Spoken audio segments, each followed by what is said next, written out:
I hope आप सभी बहुत अच्छे होंगे। आप सभी का मेरी यूट्यूब फैमिली में बहुत बहुत स्वागत है। आज मैं आप लोगों के लिए लेके आई हूँ क्लास 11 का अकाउंट्स का चैप्टर 18, जिसके 3 पार्ट्स हम लोग कर चुके थे। आज जो हम लोग बेसिकली करेंगे वो करेंगे क्वेश्चन आंसर्स। जो आपके टीएस गरेवाल्स के जो क्वेश्चंस हैं, आज प्रैक्टिकल क्वेश्चंस, वो आज मैं करवाने वाली हूँ। तो चलिए स्टार्ट करते हैं।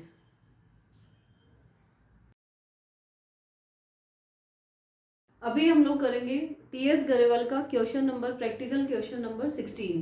क्वेश्चन नंबर 16 में क्या है कि आपको ट्रेडिंग और पी&एल और बैलेंस शीट बनानी है। ठीक है, तो ट्रेडिंग, पी&एल और बैलेंस शीट का मैं ये एक्सपेक्ट कर रही हूँ कि ये फॉर्मेट आपको अच्छे से समझ में आ गया होगा। यदि आपको नहीं आया है तो प्लीज़ आप, मैं लिंक डिस्क्रिप्शन बॉक्स में मेंशन करूँगी, प्लीज़ आप वहाँ पे जाके पहले आप फॉर्मेट अच्छे से पढ़ लीजिए। उसके बाद ये प्रैक्टिकल क्वेश्चन आपके लिए ईजी हो जाएंगे। इनको समझना अदरवाइज उतना क्लियर नहीं होगा। तो चलिए स्टार्ट करते हैं। सबसे पहले बनाते हैं हम ट्रेडिंग अकाउंट। तो सबसे पहले trading and profit and loss account, trading और प्रॉफिट और लॉस अकाउंट एक साथ ही बनते हैं। तो trading and profit and loss account, ठीक है। इसके नीचे क्या लिखा जाता है हमेशा? For the year ended. ठीक है, क्या लिखा जाता है? For the year ending. जो भी क्वेश्चन में ईयर दिया हुआ है वो आप लिख सकते हो। फॉर द ईयर एंडिंग, जैसे इस क्वेश्चन में दिया है आपको 31 मार्च 2021, तो आप ये वाला लिख सकते हो 31 मार्च 2021। ठीक है, तो अभी हम लोग स्टार्ट करेंगे ट्रेडिंग और पी&एल अकाउंट बनाना। ट्रेडिंग अकाउंट आपको पता है कि कब कहाँ से स्टार्टिंग होता है? ट्रेडिंग अकाउंट की स्टार्टिंग हमेशा होती है ओपनिंग स्टॉक से। तो सबसे पहले आपको देखना है कि क्या इस क्वेश्चन में आपको ओपनिंग स्टॉक दिया है। यस, दिया है ओपनिंग स्टॉक। तो सबसे पहले हम इसका फॉर्मेट बना लेते हैं। फॉर्मेट आपको पता है इसका टी शेप फॉर्मेट होता है। तो ये टी शेप फॉर्मेट मैंने बना दिया इसका, और यहाँ पे लिखा जाएगा आपका पर्टिकुलर और अमाउंट। ये आ गया आपका पर्टिकुलर और अमाउंट, पर्टिकुलर्स एंड अमाउंट। सबसे पहले आपको स्टार्ट करना है ट्रेडिंग अकाउंट। सबसे पहले बनता है ट्रेडिंग अकाउंट, फिर बनता है प्रॉफिट एंड लॉस अकाउंट। तो ट्रेडिंग अकाउंट में स्टार्टिंग कहाँ से होती है? ओपनिंग स्टॉक से। तो सबसे पहले लिखेंगे हम टू ओपनिंग स्टॉक। तो आपको देखना है कि क्या क्वेश्चन में ओपनिंग स्टॉक दिया है। यस, दिया है ओपनिंग स्टॉक। ओपनिंग स्टॉक कितने का दिया है मुझे? 1 लाख का दिया है। तो यहाँ पे आ जाएगा टू ओपनिंग स्टॉक 1 लाख। फिर आपको देखना है कि क्या मुझे परचेज दिया है। यस, मुझे परचेज दिया है, तो यहाँ पे लिखना है परचेज। परचेज जब आप चेक कर रहे हो क्वेश्चन में दिया है, तो उसके साथ ही आपको चेक करना है कि क्या परचेज रिटर्न भी दिया है साथ में। क्योंकि परचेज रिटर्न भी दिया है तो आपको परचेज इनर कॉलम में लिखना है, और परचेज रिटर्न फिर उसमें से लेस करके जो नेट अमाउंट आएगी वो नेट अमाउंट आपको फाइनल अमाउंट कॉलम में मेंशन करनी है। ठीक है, तो अब परचेज आपको कितना दिया है? परचेज आपको दिया है 4 लाख। ठीक है, लेस करेंगे हम परचेज रिटर्न। परचेज रिटर्न दिया हुआ है आपको, परचेज रिटर्न आपको दिया हुआ है 5000 का। तो ये नेट अमाउंट जो है 3,95,000 का, ये मेन अमाउंट कॉलम में आ जाएगा। अब आपको पता है कि ट्रेडिंग अकाउंट में क्या क्या आता है। ट्रेडिंग अकाउंट में सारे डायरेक्ट एक्सपेंसेस आते हैं। डायरेक्ट एक्सपेंस मतलब आपको जैसे कोई भी एक्सपेंस जो फैक्ट्री से रिलेटेड है या परचेज से रिलेटेड है, वो सारे एक्सपेंस यहाँ पे आएंगे। जैसे उसमें क्या क्या एग्जाम्पल थे, जैसे वेजेस। तो अब इस क्वेश्चन में हमें चेक करना है कि क्या वेजेस हमारे पास है। यस, वेजेस हमारे पास है। कितना है वेजेस? 1 लाख। फिर देखना है कि कोई इनवर्ड एक्सपेंसेस हमारे पास है, क्योंकि हमने जब ट्रेडिंग अकाउंट बनाना सीखा था तो उसमें हमने देखा था कि जितने भी इनवर्ड एक्सपेंसेस है वो सब हमारे यहाँ पे आते हैं, और आउटवर्ड एक्सपेंसेस सारे जाते हैं पी&एल अकाउंट में। तो इनवर्ड एक्सपेंसेस है, इसमें है कैरीज इनवर्ड। कैरीज इनवर्ड कितने का है इसके अंदर? कैरीज इनवर्ड है आपका 5000 का। ठीक है, और कोई डायरेक्ट एक्सपेंसेस नहीं, और कोई डायरेक्ट एक्सपेंस नहीं है। तो अब चलते हैं इनकम कॉलम में। इनकम कॉलम में हमारा क्या है? सबसे पहला सेल्स। क्या कोई सेल्स है? जैसे परचेज के टाइम पे आपने परचेज रिटर्न चेक किया था, वैसे ही सेल्स के टाइम पे आपको सेल रिटर्न चेक करना है कि है या नहीं है। इस क्वेश्चन में आपका सेल रिटर्न है, तो सेल रिटर्न है तो आपको कितना आ जाएगा, आपका 8,20,000 आपका सेल है, लेस कर देंगे सेल्स रिटर्न। सेल्स रिटर्न कितना है आपका 10,000, तो ये नेट आ जाएगा आपका 8,10,000। ठीक है। और कोई डायरेक्ट इनकम है नहीं है, वो यहाँ पे कोई इनडायरेक्ट इनकम होगी तो हमारी आएगी P&L अकाउंट में। तो लास्ट में आ जाएगा हमारा क्लोजिंग स्टॉक। क्लोजिंग स्टॉक हमारा कितने का है, क्लोजिंग स्टॉक है हमारा 2 लाख का। और कोई ऐसा आइटम नहीं है जो ट्रेडिंग अकाउंट में हमारे आए, तो हम अब क्या करेंगे, टोटल करेंगे। टोटल हमारा कितना हो जाएगा,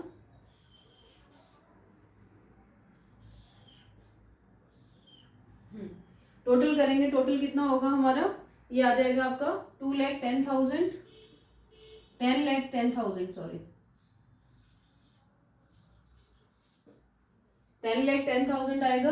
और यहाँ पे हमारा इनकम ज़्यादा है, एक्सपेंस कम है, तो क्या आ जाएगा, नेट रिजल्ट क्या आ रहा है इसका, ग्रोस प्रॉफिट। यदि एक्सपेंस ज़्यादा होते, इनकम कम होती, तो उधर साइड आता बैलेंस, तो क्या आता, ग्रोस लॉस। तो अभी क्या आ रहा है, ग्रोस प्रॉफिट। ग्रोस प्रॉफिट कितने का आ रहे हैं, हमेशा आपको पता है कि जो भी टोटल है वो हम लोग क्या करेंगे, इक्वल करेंगे। इधर 10-10 आया तो इधर भी 10-10 करना है हमें, और जो भी आपका डिफरेंस आएगा वो क्या आ जाएगा, ग्रोस प्रॉफिट या ग्रोस लॉस। तो ग्रोस प्रॉफिट आपका आ रहा है 4,10,000। तो ये था आपका ट्रेडिंग अकाउंट। ये आपका कंप्लीट हो गया ट्रेडिंग अकाउंट। अभी हम लोग करते हैं P&L अकाउंट। P&L अकाउंट इसी का कंटिन्यूस में चलता है। P&L अकाउंट आप अलग अलग भी बना सकते हो, लेकिन आप इसी के नेक्स्ट बनाओगे तो आपके लिए भी इजी रहेगा वो। तो अभी बनाते हैं हम P&L अकाउंट। अभी हम बनाते हैं P&L account, profit and loss account. Profit and loss account की स्टार्टिंग कहाँ से होती है ये आपको पता है, या तो ग्रोस प्रॉफिट से होगा या ग्रोस लॉस से होगा। तो ट्रेडिंग अकाउंट में हमारे क्या आया था, ग्रोस प्रॉफिट आया था, तो ग्रोस ट्रांसफर होता है हमेशा। ट्रेडिंग अकाउंट में ग्रोस प्रॉफिट आएगा तो P&L की इस साइड में आएगा, ग्रोस लॉस आएगा तो इस साइड में आएगा, तो बाय ग्रोस प्रॉफिट। तो ग्रोस प्रॉफिट हमारा कितना आया था, 4,10,000। ठीक है। अब हम एक्सपेंस साइड चलते हैं कि ऐसे कौन से इनडायरेक्ट एक्सपेंसेस हैं जो हमने ट्रेडिंग अकाउंट में जो भी डाल दिए थे, उसके अलावा कौन कौन से एक्सपेंसेस हमारे क्वेश्चन में बचे हैं। तो सबसे पहला एक्सपेंस हमारा जो दिख रहा है क्वेश्चन में वो है सैलरीज। ठीक है। तो सैलरी क्या है, एक इनडायरेक्ट एक्सपेंस है। तो सैलरी मेरा कितना है, आपका सैलरी आएगा 60,000।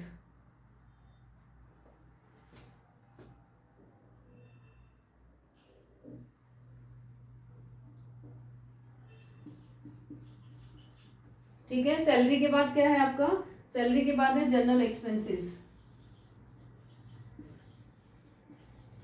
जनरल एक्सपेंसेस कितना है आपका 20,000। फिर आपका है रेंट। रेंट क्या है आपके लिए, इनडायरेक्ट एक्सपेंस। यदि ये फैक्ट्री का रेंट होता तो हमारे लिए डायरेक्ट एक्सपेंस होता और हम ट्रेडिंग अकाउंट में उसको डालते। उसके बाद क्या है, कैरीज आउटवर्ड। कैरीज आउटवर्ड हमारा, आउटवर्ड जितने भी होते हैं वो सब इनडायरेक्ट एक्सपेंसेस होते हैं और वो P&L अकाउंट में आते हैं, और इनवर्ड जो भी एक्सपेंसेस होते हैं वो ट्रेडिंग अकाउंट में आते हैं। तो कैरीज आउटवर्ड आपका कितना है 20,000। ठीक है।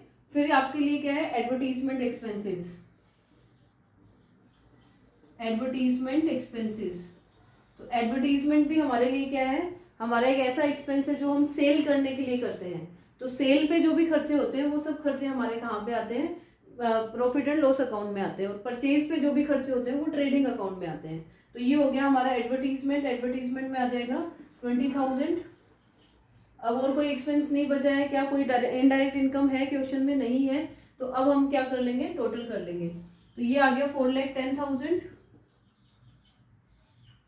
अब इस साइड हमारा डिफरेंस आ रहा है, तो डिफरेंस का नाम क्या हो जाएगा, to net profit. Net profit मेरे लिए कितना आ गया 2,40,000। ठीक है। अब इस नेट प्रॉफिट का क्या होगा, ये नेट प्रॉफिट कहाँ ट्रांसफर हो जाएगा, ये नेट प्रॉफिट ट्रांसफर हो जाएगा आपका बैलेंस शीट में। कैसे ट्रांसफर होगा वो अभी हम करते हैं। तो अभी हम स्टार्ट करेंगे balance sheet. Trading account complete हो गया, P&L अकाउंट कंप्लीट हो गया, अभी करते हैं हम बैलेंस शीट।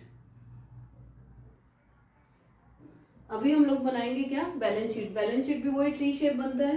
तो बैलेंस शीट में आप क्या लिखोगे, बैलेंस शीट जैसे ट्रेडिंग और P&L अकाउंट में आपने फॉर द ईयर एंडिंग लिखा था, अब यहाँ पे लिखना है आपको as at, balance sheet as at 31 March 2021।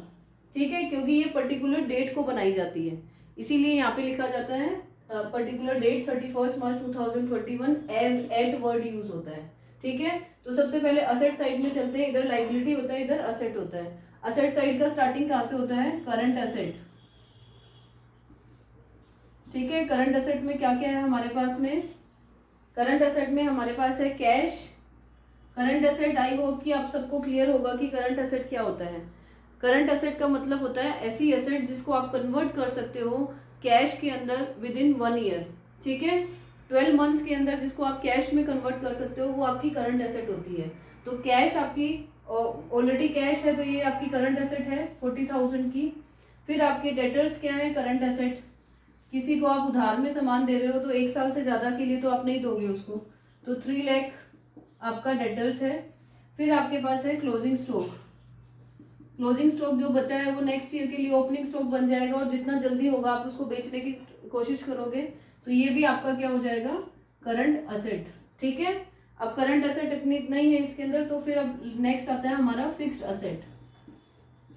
Fixed asset मतलब ऐसी असेट जिसको आप विद इन 12 मंथ कैश में कन्वर्ट नहीं कर सकते हो, और आप उसको बेचने के लिए पर्पज से आप नहीं लाए हो उसको, आप फिक्स असेट को लेके आए हो बिजनेस में यूज करने के लिए, बिजनेस की प्रोडक्टिविटी बढ़ाने के लिए।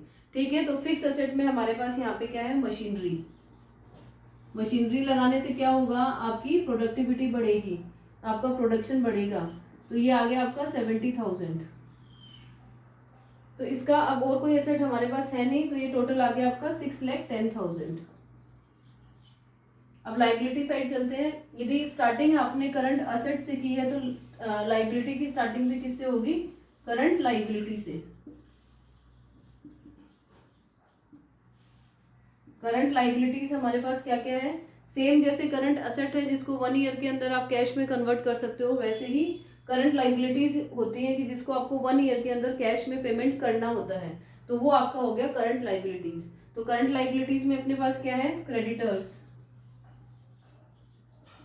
जैसे इसमें डेटर थे करंट असेट, इसमें क्रेडिटर्स हमारी करंट लाइबिलिटीज है। तो क्रेडिटर्स हमारे पास है 50,000 के। और कोई क्वेश्चन में है नहीं अपने पास में, तो नेक्स्ट हम चलते हैं। जैसे इसमें फिक्स असेट था, इसमें क्या हो जाएगा, long term liabilities. Long term liabilities या कैपिटल। ठीक है, लॉन्ग टर्म लाइबिलिटीज में अपने पास क्या है, क्या कोई लॉन्ग टर्म लोन वगैरह है, नहीं है। लॉन्ग टर्म का मतलब ऐसा लोन जो आपको 12 मंथ के बाद पे करना है, तो वो हो गया आपका लॉन्ग टर्म। ठीक है, तो ऐसा कुछ अपने पास है नहीं। क्या कैपिटल है, यस कैपिटल है अपने पास में। तो कैपिटल हो गया आपका कितना, कैपिटल है आपका 3,60,000। अब ये चीज आपको ध्यान से समझनी है कि कैपिटल में आप क्या चीजें ऐड करते हो और क्या चीजें लेस करते हो, क्योंकि इसके इंडिविजुअल क्वेश्चंस भी आपके नेक्स्ट चैप्टर में आएंगे। तो आपकी ओपनिंग कैपिटल, इसको बोलते हैं ओपनिंग कैपिटल। ठीक है, इसमें नेट प्रॉफिट ऐड होता है, क्योंकि नेट प्रॉफिट कैपिटल किसका है, कैपिटल अल्टीमेट है प्रोप्राइटर का या बिजनेस के ओनर का। ठीक है, तो बिजनेस और जो नेट प्रॉफिट बिजनेस में कमाया है वो भी किसका है, अल्टीमेट बिजनेस के ओनर का। तो नेट प्रॉफिट हमने कितना कमाया है, 2,40,000, तो वो भी ऐड कर देंगे।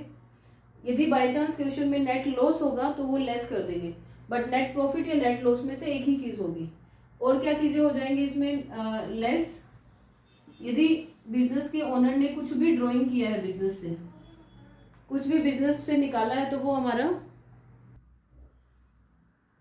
तो ड्राइंग को हम लोग क्या करते हैं, हमेशा लेस करते हैं। क्यों लेस करते हैं, क्योंकि ड्राइंग मतलब जो भी बिजनेस का ओनर बिजनेस से जो भी पैसा अपने पर्सनल पर्पस के लिए निकालता है उसको बोलते हैं ड्राइंग। और ओनर का कौन सा पैसा बिजनेस में लगा हुआ है, कैपिटल।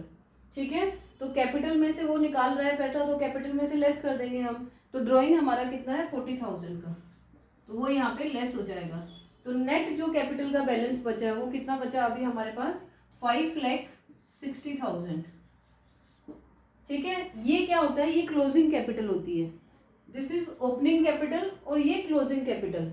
तो आपके इंडिविजुअल क्वेश्चंस कैसे आते हैं कई बार कि तुम्हें ये दे देता है और ये वाला फाइंड आउट करना होता है, तो आपको ये पता होना चाहिए कि क्या क्या चीज़ें कैपिटल में ऐड होती है और क्या लेस होती है। उस पर हम एक सेपरेट वीडियो बनाएंगे, बट अभी के लिए ये चीज़ 5,60,000 आ गया।